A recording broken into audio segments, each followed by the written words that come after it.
오늘은 예배에 담긴 하나님의 약속, 예배에 담긴 하나님의 약속이라고 하는 제목으로 창세기를 계속 이어가겠습니다.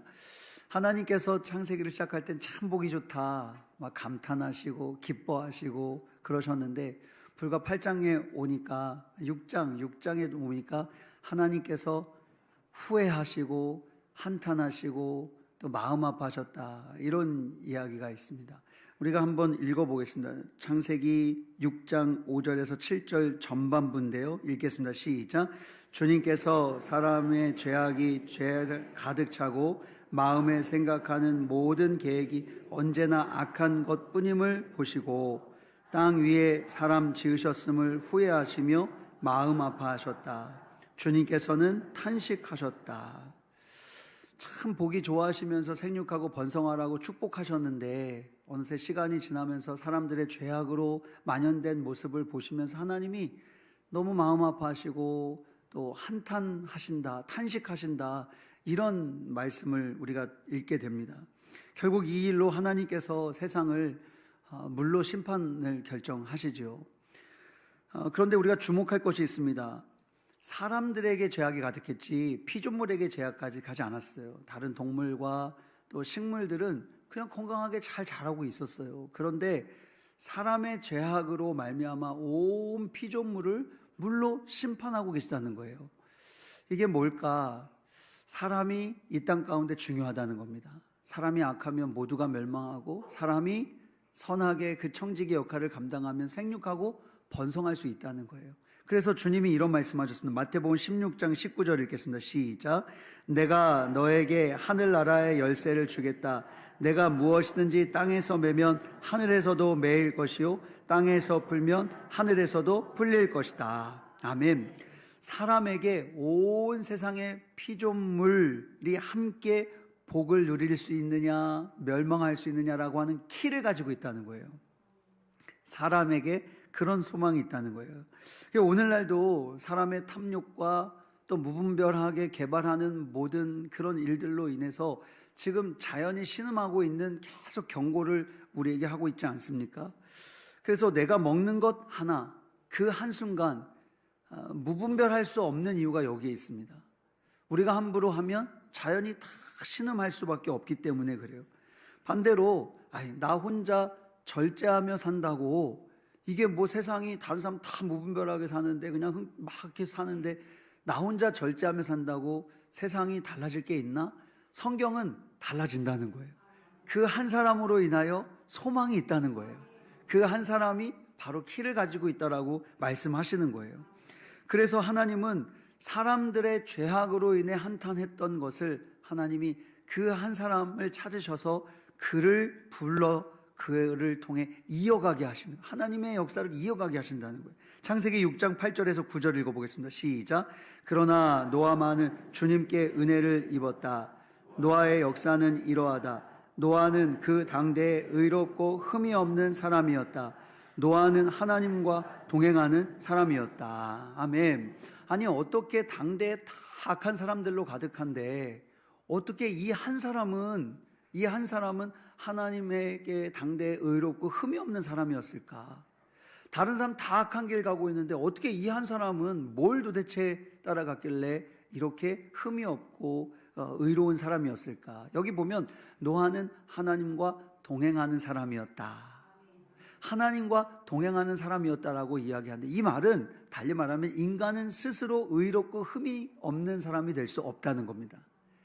하나님과 함께 할 때에 우리는 의롭고 흠이 없는 사람이 될 줄 믿습니다.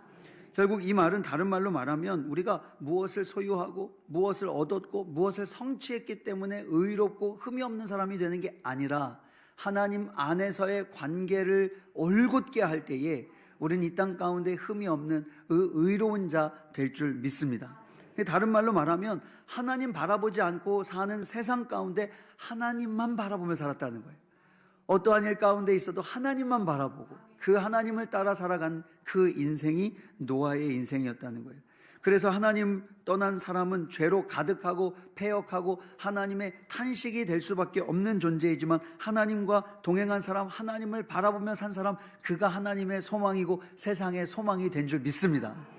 사랑하는 여러분, 저와 여러분에게 그런 세상의 소망이 저와 여러분에게 있기를 소망합니다. 그래서 정말 세상은 다 무너지는 것 같고 어려운 삶의 가운데 있어도 주님께서 지키시고, 그래서 그 일들을 통하여 우리는 소망을 바라볼 수 있기를 소망합니다.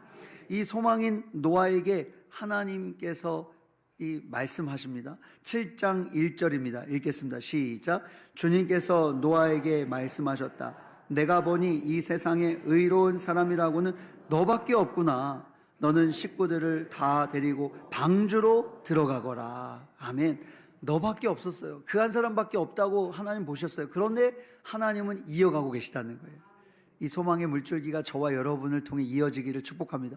가정에 아무도 없어도, 또 일터에 아무도 없어도, 나밖에 없어도 하나님은 일하십니다. 그 소망을 붙들고 살아가는 저와 여러분 되시길 소망합니다.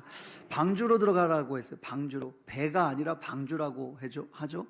여러분, 방주와 배는 좀 다릅니다. 배는 배와 방주를 비교할 때 방주에 없는 두 가지가 있습니다. 하나는 배처럼 앞으로 추진하는 동력이 없습니다. 또 하나는 배는 좌우로 뭐 어디로 가고 싶을 때 방향키를 돌리면 되는데 방주에는 방향타가 없습니다. 그래서 동력도 없고 방향타도 없어요. 그냥 물 흐르듯 이리로 가면 바람 불듯 저리로 불면 그렇게 가는 게 방주라는 거예요. 그래서 이 방주 가운데 특별히 히브리어로 방주를 테바라고 하는데, 테바는 상자라는 뜻도 있습니다. 근데 이 방주라고 하는 똑같은 테바를 쓴 곳이 어디였냐면 그 출애굽기 어린 모세가 갈대로 엮은 상자에 담겨서 떠내려간 것, 그 상자가 방주입니다. 그 상자가. 왜냐하면 거기에 동력도 없고 또 거긴 방향키도 없습니다. 아기는 그냥 그 갈대 상자에 놓았을 뿐인데 물 흘러가듯 가는 거예요. 이 두 가지의 방주에 공통점이 있습니다. 그 방주에는 동력도 없고 방향타도 없지만 하나님이 동력돼 주시고 하나님이 방향타 돼 주셔서 결국 도달할 곳에 도달하게 하셨다.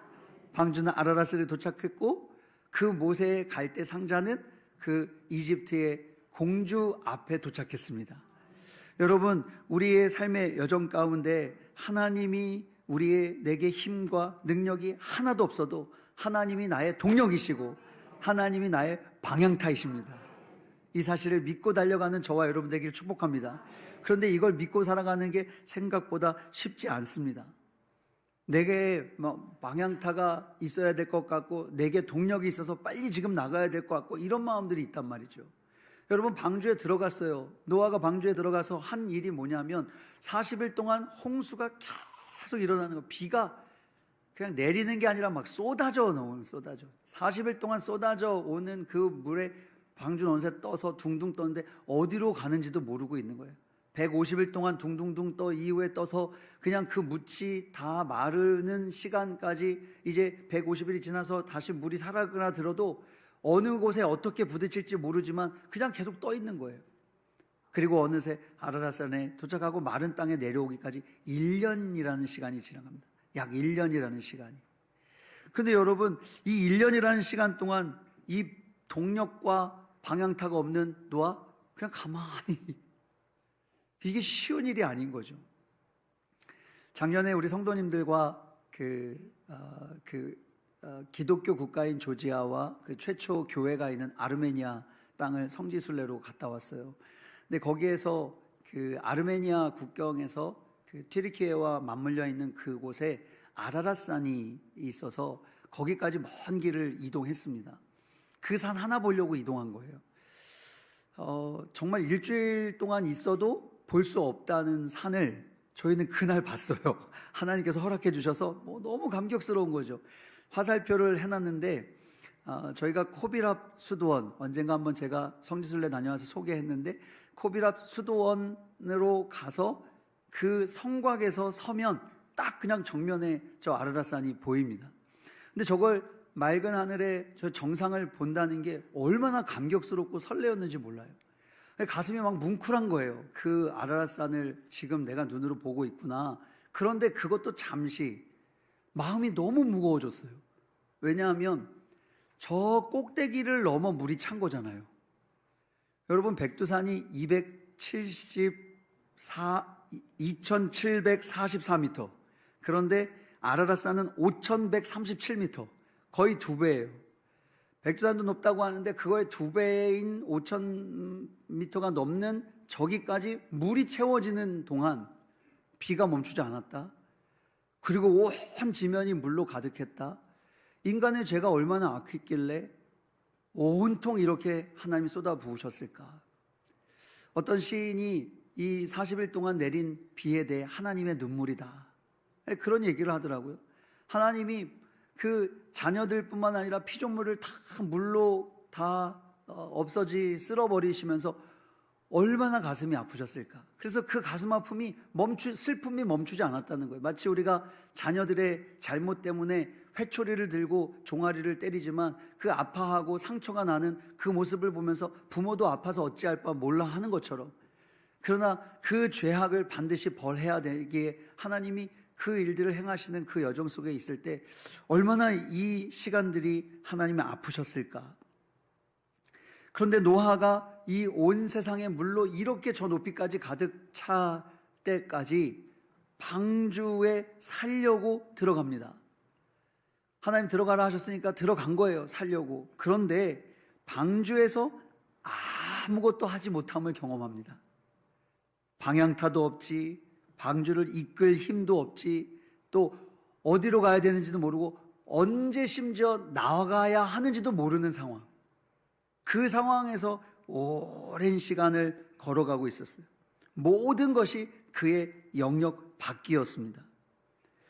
그렇게 살기 위해 들어간 방주에서 그가 살기 위해 할 수 있는 건 아무것도 없었다는 거예요. 굉장히 아이러니하잖아요. 살기 위해 들어갔는데 자기가 살기 위해서 할 수 있는 건 아무것도 없었어요. 방향을 할 수 있나, 시간을 잴 수 있나, 뭐 언제 나가야 된다 계획을 세울 수 있나, 아무것도 할 수 없었어요. 그런데 가만히 보면 우리가 믿음으로 산다는 것이 이런 것 같아요. 우리는 우리가 이끄는 것 같지만 우리의 힘, 또 우리의 능력 다 주님이 이끌어 주셔야 돼요. 내가 애쓴다고 되는 게 하나도 없어요. 내가 직장에서 열심히 하면 뭐 잘 되고 잘 될 거야. 근데 애쓴다고 다 잘 되나요? 아니잖아요. 회사가 갑자기 부도가 나면 나는 애썼는데 아무것도 내가 받을 수 있는 게 없어요. 그래서 내 일터나 내 가정이나 내가 힘내서 자녀를 낳았지만 그 자녀 내 마음대로 할 수 있나요? 아무것도 할 수 없더라고요. 그래서 정말로 주님이 나의 방향타 되셔야 되고 주님이 나의 동력 되셔야 된다는 사실, 우리가 믿음으로 고백하는 것이 우리의 신앙인 줄 믿습니다. 근데 정말 쉽지가 않아요. 이쪽으로 가다 보면 왜 이쪽으로 가야 되냐고, 나는 저쪽으로 가는 게 맞는 것 같은데 왜 자꾸 이쪽으로 인도하시냐고, 이거 아니지 않느냐고, 그리고 기다리다 안 되면 언제까지 기다려야 되느냐고, 내가 이 일을 언제까지 기다리며 살아야 되냐고 우리는 자꾸 그렇게 물을 때가 있어요. 그러다 어느새 많은 사람들이 이 믿음을 버리고 자기의 힘이 동력인 줄 알고 자기 힘대로 살고 자기의 방향이 참된 방향인 줄 알고 자기 뜻대로 살다가 결국 어리석은 길에 맞닥뜨릴 수밖에 없다는 거죠. 그래서 인생은 하나님이 움직이셔야 앞으로 가고 하나님이 인도하셔야 바른 길로 가는 줄 믿습니다. 내 힘으로 안 된다고 답답해하고 힘들어도 분명한 건 하나는 주님께 맡겨야 되는 거예요. 주님께. 오늘 세상에 임내송을, 오늘 제가 지난주는 이렇게 안 들렸는데 오늘 처음 임내송 가사가 이래요. 우리 찬양대 임내송에 고난도 어려움도 내 것이 아니니 주님께 예배하며 주님께 맡겨라. 이게 오늘 설교거든요. 저는 막 가슴이 뛰었어요. 이 찬양의 가사처럼 예배로 나올 때마다 주님, 내가 예배로 나온 이 자리에 내 고난도 내 어려움도 내 것 아닙니다. 내가 어찌할 수 없습니다. 저는 예배합니다. 예배하며 주님께 맡깁니다. 주님 인도하여 주옵소서. 이 고백을 우리가 하는 거예요. 그런데 어느새 그렇게 예배하다 보면 홍수는 그치고 아라랏산에 도착하고 땅을 밟게 될 줄 믿습니다. 8장 13절을 읽겠습니다. 시작. 노아가 601살 되는 해 첫째 달 곧 그달 초하룻날 땅 위에서 물이 다 말랐다. 노아가 방주 뚜껑을 열고 바깥을 내다보니 땅바닥이 말라 있었다. 여러분, 땅바닥이 이제 말랐어요. 노아가 600한 꼬박 1년을 지나고 그 창문을 열고 보니까 바깥에 다 땅이 말랐어요. 왜냐하면 방주가 더 이상 안 움직였거든요. 안 움직이니까 이거 한번 봐야겠다. 그리고 봤는데 비도 그친 지 오래됐지, 150년이나 지났지, 뭐 훨씬 오랜 시간이 지났지, 막 이러니까 이제 보니까 다 마른 거예요. 그럼 어떻게 해야 돼요? 나가자 얘들아, 땅이 말랐다, 나가자 해야 되는데, 여러분 8장 14절에서 16절 제가 나오네, 읽겠습니다. 시작. 둘째 달 곧 그달 21의 날에 땅이 다 말랐다. 하나님이 노아에게 말씀하셨다. 너는 아내와 아들들과 며느리를 데리고 방주에서 나가거라. 여러분, 분명 아까 13절에서는요 첫째 해의 첫날이었어요. 그런데 지금 나오는 시간은 언제였냐? 둘째 달, 그 달 21의 날. 한 달이 지나고 21의 날, 27일, 57일이 지나서야 나와요. 분명히 13절에 다 말랐다고 되어 있거든요. 눈으로도 노아도 확인했어요. 그런데 노아가 문을 열고 나가지 않아요. 기다려요. 왜 그랬을까? 들어가라 하신 하나님께서 나가라 하실 때까지 기다린 거예요. 그리고 57일이 지났을 때 드디어 나가라 하시니까 노아가 그 문을 열고 나온 거예요. 여러분, 우리가 때로 기다린다는 것, 이거 되게 무능력한 것 같지만 아마 57일을 기다리는 동안 분명히 아들들도 봤고 막 뭐 며느리들도 봤는데, 아버님 왜 안 나가세요? 너무 답답해요. 우리 나갔으면 좋겠어요. 이러다 막 숨이 막힐 것 같아요. 다 말랐는데 왜 안 나가시는 거예요? 얼마나 많이 들었을까요? 분명 노아도 그 눈으로 확인했으니 이제 곧 주님이 나가라 하시지 않을까? 하루, 이틀, 3일, 4일 기다리는데 아무런 답이 없으세요. 그때 노아의 마음이 어땠을까?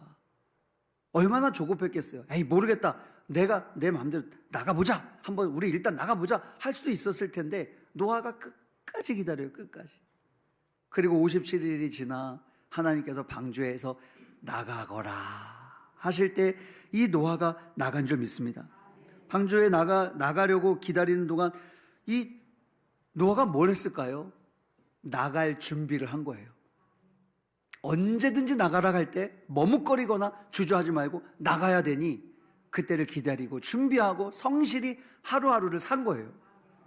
청년들에게도 가끔 그런 얘기를 하는데, 너 꿈이 뭐야? 뭐 아직 꿈을 모르겠어요. 뭐 비전을 안 주셨어요. 하나님께서 분명한 길을 안 주셨어요. 그럼 어떻게 요즘 살아? 그냥 그냥 놀고 먹어요. 막 이래요. 뭐 아르바이트 하며 살아요. 뭐 이래요. 근데 대부분 하루를 어떻게 보내냐? 그냥 유튜브 보고 게임하고 뭐 친구 보내고. 아직 꿈이 없다고, 아직 나는 뭔가 정확히 할 일을 모르겠으니 그때까지는 그냥 이렇게 살겠다는 식으로 사는 친구들이 많아요. 제가 그 청년들한테 이런 얘기를 해요. 하나님의 꿈과 비전은 언젠가 주시지만 그때까지 우리가 해야 할 일이 있다면 하루하루를 성실히 살아가다가 준비하는 것이다. 하나님이 그날 부르실 때 네 하고 답하려면 지금부터 준비해야 되고 오늘 준비해야 되고 오늘을 성실히 살아갈 때 하나님께서 맡기신 일도 성실히 할 수 있지, 지금 게을리 살다가 하나님이 맡기셨을 때 이제부터 할게요 절대 하지 못한다. 오늘 하루를 성실히 살아라. 오늘 하루를 계획하며 살아라. 내가 아무것도 아직 하지 않을지라도 계획하는 그 준비의 가운데 하나님이 부르실 때 네 하나님 하고 순종할 수 있는 걸음을 걸어라. 그렇게 이야기합니다. 사랑하는 여러분, 우리가 기다림이라는 건 가만히 있는 게 아닙니다. 내 눈에 말랐어도 이미 다 말라 있지만 말씀하실 때까지 기다릴 수 있는 건 믿음 아니면 할 수 없습니다. 빨리 좀 회복되면 좋겠고, 빨리 뭔가 끝이 났으면 좋겠고, 빨리 일하면 좋겠는데 그 일들을 하나님께서 기다리라 하실 때, 아무 답이 없으실 때에도 우리는 하나님을 원망하지 않고 하나님을 신뢰하고 계속해서 내가 할 일을 나아가는 거예요. 그때 하나님께서 우리를 준비하게 하신 대로 사용하실 줄 믿습니다. 성도는 하나님의 때를 기다리며 살되 하루하루 성실히 살아가는 거예요. 그런데요, 안 이루어질 수도 있어요. 나는 반드시 이렇게 성실히 살다 보면 뭔가 하나님께서 허락하실 거야 라고 기대하고 살아갔는데요, 죽을 때까지 안 이루어질 수도 있어요. 그런데 여러분, 그 하루하루를 성실히 산 게 축복입니다. 주님 부르시는 날까지 성실히 사는 게 축복이지, 아무것도 없다고 좌절하고 낙심하고 매일 그냥 그렇게 좌절하고 낙심하면서 사는 것이 우리에겐 절대 축복이 아니라는 거죠. 아브라함은 그 하늘의 별과 같은 것을 주겠다고 약속하셨지만, 그래서 성실히 살아냈지만 그가 죽을 때요, 그 눈앞에 두 자녀밖에 없었어요. 아니, 이제 뭐 물론 첩으로 있는 자녀들도 있었으니 그들까지 셀 수는 있었어요. 셀 수 없는 사람 자녀가 아니었다고요. 그런데 그가 눈을 감고 나서 셀 수 없는 그 놀라운 약속을 하나님이 이루셨습니다. 이유는 하루하루를 아브라함 믿음으로 살았기 때문이라고 확신합니다. 저와 여러분에게 당대에 이루어지지 않을지라도 하나님께서 그 자녀의대로 천대까지 흐르는 약속은 변함없는 줄 믿습니다. 그러니 우리가 기다릴 때에 조급하지 않고 하루를 성실히 살아낼 때 하나님께서 일하실 줄 믿습니다. 그것이 바로 하나님과 동행이라는 거예요. 동행. 하나님과 동행한다. 하나님과 동행한다. 하나님과 동행하는 건 그냥 하루하루를 최선을 다해 사는 거예요. 내 뜻, 내 생각이 아니어도 그렇게 살아가는 거예요. 어제 우리 간사님들, 이영석 간사님, 또 김우균 간사님이 드디어 이제 간사의 직분을 받고 이제 함께 심호 예배를 드렸는데, 모든 목회팀과 또 우리 관리원장이 함께 모두 시작하면서 예배를 시작하는데, 예배 드리면서 제가 설교 때 그런 이야기를 했어요. 간사 때가 있었는데, 내가 간사 때 3명을 이제 교회가 모집해서 갔더니 3명이 있는데 아직 포지션이 이제 이게 정해지지가 않은 거예요. 교육 목사님이 이제 3사람을 불러놓고 뭐 유초동부, 청소년부, 뭐 유치 뭐 이랬나, 아무튼 그래서 하는 건데, 저는 이제 하나님, 저는 청소년부입니다. 미션입니다. 막 이렇게 이제 기도하고, 하나님, 제가 그걸 딱 받으면 제가 얼마나 열심히 알죠. 기대되시죠? 하나님, 제가 막 그냥 들썩들썩 만들었는데 교육 목사님이 너는 유초동부. 하나님 이거 아니잖아요. 하나님 이거 아니잖아요. 제가 얼마나 기도했는데 어떻게 이러실 수가 있어요. 막 이제 제가 막 따져 묻고 막 이랬어요.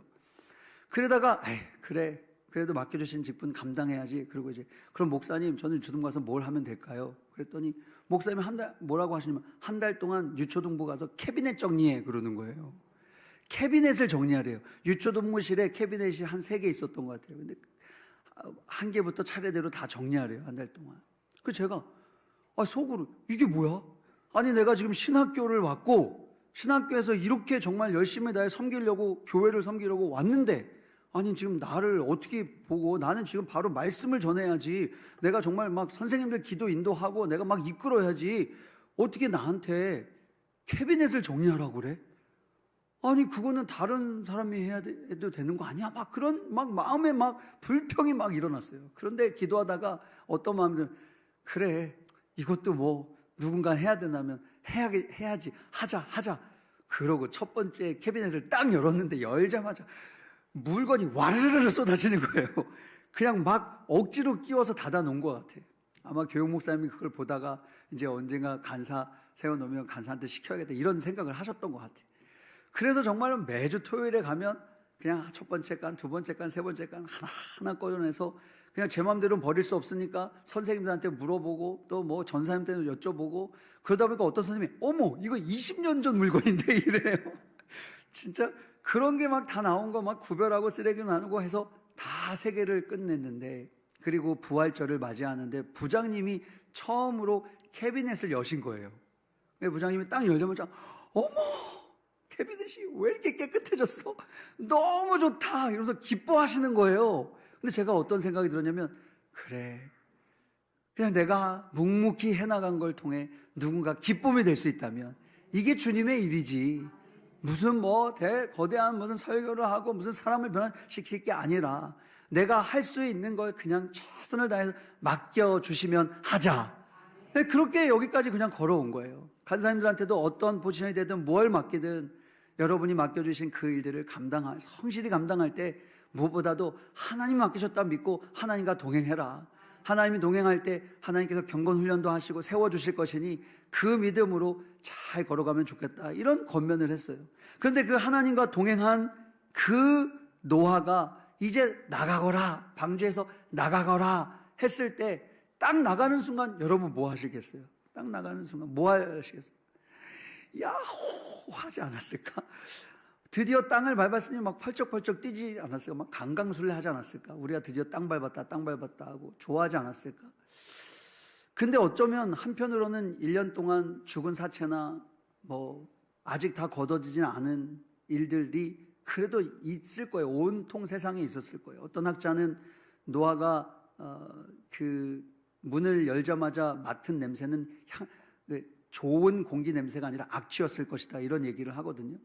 상상이 돼요. 1년 동안 물바다가 났지만 1년 지났다고 뭐 정상이 됩니까? 안 되잖아요. 우리도 홍수 나면 그게 1, 2년 내에 안 돼요. 막 포크레인 다 해도 제대로 되지 않는데, 어쨌든 그런 어려움이 있었을 텐데, 또 아니면 정말 나 나름 살았다 하고 우리 가족 다 살았다고 얼싸안고 기뻐했을 텐데, 노아가 제일 먼저 한 게 뭐냐? 예배였다는 거예요. 20절을 읽어보겠습니다. 8장 20절 시작. 노아는 주님 앞에 제단을 쌓고 모든 정결한 집짐승과 정결한 새들 가운데 제물을 골라서 제단 위에 번제물로 바쳤다. 제단을 드렸다는 건, 당신은 이런 성전이 없었기 때문에 제단을 했다는 건 돌을 찾았을 거예요. 나오자마자 막 세상을 본 게 아니라 예배를 드릴 만한 제단을 찾자, 아마 그러지 않았을까. 그리고 그렇게 예배를 드리기 시작해요. 그 예배 드릴 때 그의 마음이 뭘까? 비를 내리게 하신 것도, 그리고 심판하신 것도, 비를 바람 불어 말리게 하신 것도, 다시 땅을 밟도록 하신 것도, 방주의 문을 열어주신 것도 하나님이시라는 거예요. 나에겐 방향타도 없고 나에겐 동력도 없지만 하나님께서 살 길을 열어주셔서 드디어 이 자리에 있습니다. 주님, 나를 인도하신 나의 주인 되신 분 바로 하나님이십니다. 그 사실을 믿음으로 고백한 게 예배였어요. 이 예배를 통하여 우리의 삶에 한 가지 분명히 깨달아야 될 게 있어요. 예배는 환경과 상황이 주어졌기 때문에 드리는 게 아니라는 거예요. 예배는 어떠한 상황 가운데서도 하나님을 바라보며 하나님의 주권을 인정하는 것이 예배라는 것이죠. 이 예배가 너무도 귀한 이유가 있습니다. 우리가 드리는 이 예배가 너무도 귀한 이유가 있습니다. 예배를 통해 향기를 맡으시고 땅을 다시는 저주하지 않겠다 하셨어요. 노아의 이 예배를 통해 21절을 읽어보겠습니다. 8장 21절 시작. 주님께서 그 향기를 맡으시고서 마음속으로 다짐하셨다. 다시는 사람이 악하다고 하여서 땅을 저주하지는 않겠다. 사람은 어릴 때부터 그 마음의 생각이 악하기 마련이다. 다시는 이번에 한 것 같이 모든 생물을 없애지는 않겠다. 여러분, 여기 보시면요, 사람이 홍수 이전에는 악해서 심판했어요. 근데 그럼 홍수 이후에는 사람이 선해야 되는 거 아니에요? 심판 받았으니까 뭐가 바뀌어야 되는 거 아니에요? 안 바뀌었어요. 심판 받고 났는데도 악하대요. 하나님이 보시니까 사람이 악하대요. 그러면 다시 심판하셔야 되는 거 아니에요? 홍수 이전에 악해서 심판했으니까 다시 심판해야 되는 거 아니에요? 그런데 하나님이 다시는 땅을 저주하지 않겠대요. 사람이 악하다고 여전히 악하지만 그러나 땅을 저주하지 않겠다는 거예요. 이 변화가 어디에 있나? 저는 맨 위에 있다고 생각해요. 주님께서 그 향기를 맡으시고 예배를 받으시고 결단하셨어요. 그 전에는 예배가 없었어요. 그런데 예배를 받으시고 결단하셨어요. 그래, 비록 악해서 멸망받을 인생들이나 내가 은혜를 주겠노라. 너희들의 살 길을 만들겠다. 그것이 하나님이 예배를 통해 약속하신 거예요. 그래서 향기로운 예배가 있는 한 내가 멸망하지 않겠다는 거예요. 우리의 예배에 담긴 이 약속이 너무도 귀한 것은 이 예배가 바로 우리의 살 길입니다. 이 예배의 악한 길에서 돌아서게 하시고 이 예배를 통해 우리를 살리실 줄 믿습니다. 한 주간 살다 보면요, 우리가 그런 마음이 들어요. 예배 드리고 나왔던 지난주에 그래, 이렇게 살아야지 했는데 그렇게 살지를 않아. 은혜 받았다고 돌아갔는데 그렇게 은혜로 살지를 않고 또 내 뜻대로 살고 내 힘대로 살고, 그러다 보면 어느새 그래, 정말 새해 들어서 내가 묵상하며 살아야지 했는데 일주일 지나가 보니까 띄엄띄엄하고 하다 말고, 또 묵상을 했는지 안 했는지, 기도를 했는지 안 했는지, 그냥 그렇게 그냥 바삐, 뭐가 그렇게 바쁜지 정신없이 그냥 살아왔어요. 그러고 보면 한 주가 토요일이 되면 조금 부끄러워. 아우, 내일 주일인데 나 한 주간 뭘 했나 싶기도 하고. 그런데요, 다시 밝아오는 주일 되면 우리가 참으로 귀한 걸 알게 돼요. 뭐냐면 믿지 않는 사람들은 이 좋은 날 바다로 산으로 좋은 모임으로 다 가지만 우리는 토요일까지 정말 세상 가운데 있었어도 그래도 다시 주님 기억하며 예배로 나오는 줄 믿습니다.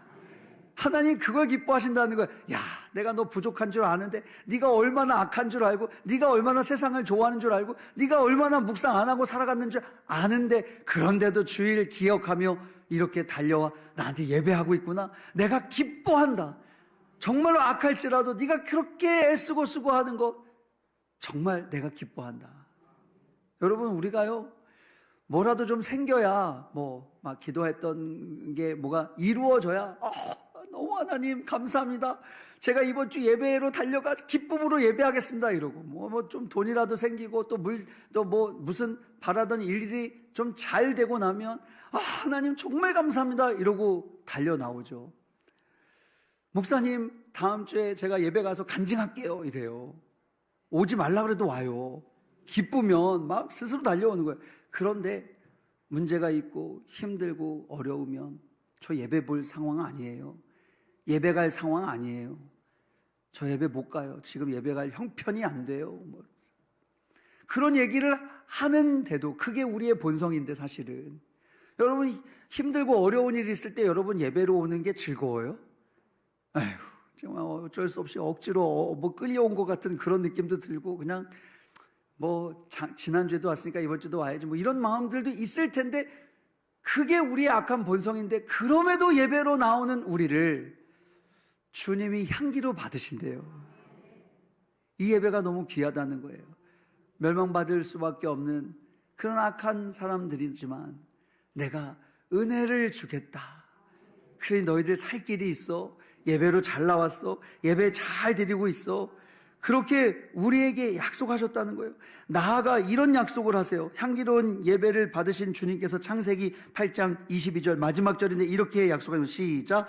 땅에 있는 한 뿌리는 때와 거두는 때, 추위와 더위, 여름과 겨울, 낮과 밤이 그치지 아니할 것이다. 아멘. 여러분, 여기 보면요, 쌍을 이루고 있는데 뿌리는 때가 좋아요, 거두는 때가 좋아요? 당연하죠. 거두기를 바라지 누가 이게 뿌리는 수고를 하고 싶어요? 뿌릴 때 얼마나 힘든데. 근데 여러분, 뿌리는 때가 있을 때 거두는 때가 있다는 거예요. 여기 때를 말하는 거예요. 어떤 사람은 추위가 좋다, 어떤 싫다 그러고, 어떤 사람은 더위가 싫다고, 또 어떤 사람은 난 여름이 좋다, 난 겨울이 좋다 그러고, 어떤 사람은 그냥 난만 있으면 좋겠다 그렇게 얘기하죠. 그런데 여러분, 이 때가 하나하나 지나갈 때 비로소 아름다운 때가 된다는 거예요. 거두는 때만 있을 수 없고 뿌리는 때가 있어야 되고, 추위와 더위가, 낮과 밤이, 여름과 겨울이 지나갈 때 비로소 식물과 동물들 땅에 뿌리를 내리고 열매를 맺는다는 거예요. 그래서 모든 것이 아름다운 때라는 거예요. 하나님이 그 때를 멈추지 않게 하시겠다는 거예요. 내게 낮만 있으면 좋겠지만 밤이라고 하는 눈을 감는 시간이 없으면 다음날 눈을 뜰 수가 없는 거예요. 그러니까 정말 모든 순간이 하나님 안에서는 아름다운 때다. 지금 고난의 가운데 있어도 예배 안에서 이 때를 잘 지나가면 하나님께서 그 때를 축복의 때로 바꾸시고, 정말로 어려움 가운데 있고 힘든 가운데 있는, 아픔 가운데 있는 이 때가 있어도 내가 예배로 드리는 이 여정을, 이 아픔을 견뎌가면 하나님께서 감사로 가득하게 할 때가 있을 줄 믿습니다. 내 때가 있다고 박차고 나가가지고 내 때를 만들겠다고 내가 스스로 할 땐 결국 무너질 수밖에 없지만, 하나님의 때를 기다리며 예배 드리는 자들을 통하여 하나님은 하나님의 때를 멈추지 아니하시고 아름답게 하실 줄 믿습니다. 그래서 우리 예배를 통해 하나님은 지금도 아름다운 때를 만들고 계십니다. 봄, 여름, 가을, 겨울, 이 사계절이 있어서 아름다운 것처럼 정말로 우리의 삶의 여정 가운데 하나님께서 멈추지 아니하시고 우리의 때를 계속 이어가는 것, 그것이 바로 이 예배에 담긴 약속인 줄 믿습니다. 그러니 예배는 이런 상황이기 때문에 예배하고, 이런 상황일 때 예배 안 하는 게 아니에요. 핑계대지 아니하고 어떤 상황 가운데 있어도 우리가 예배할 때 하나님의 아름다운 때는 계속 이어질 줄 믿습니다. 그 때를 누리고 살아가는 저와 여러분 되시기를, 그 하나님과 동행하는 축복이 있기를 주님의 이름으로 축복합니다. 기도하겠습니다. 하나님, 참으로 아름다운 때를 예배드린 노아에게 약속하신 것과 같이 하나님, 우리가 본성은 악할지라도 부족하고 연약할지라도 예배자로 살겠다고 결단한 이 한 해 동안 주님 약속하신 이 약속들을, 그 아름다운 때를 눈으로 목도하게 하여 주옵소서.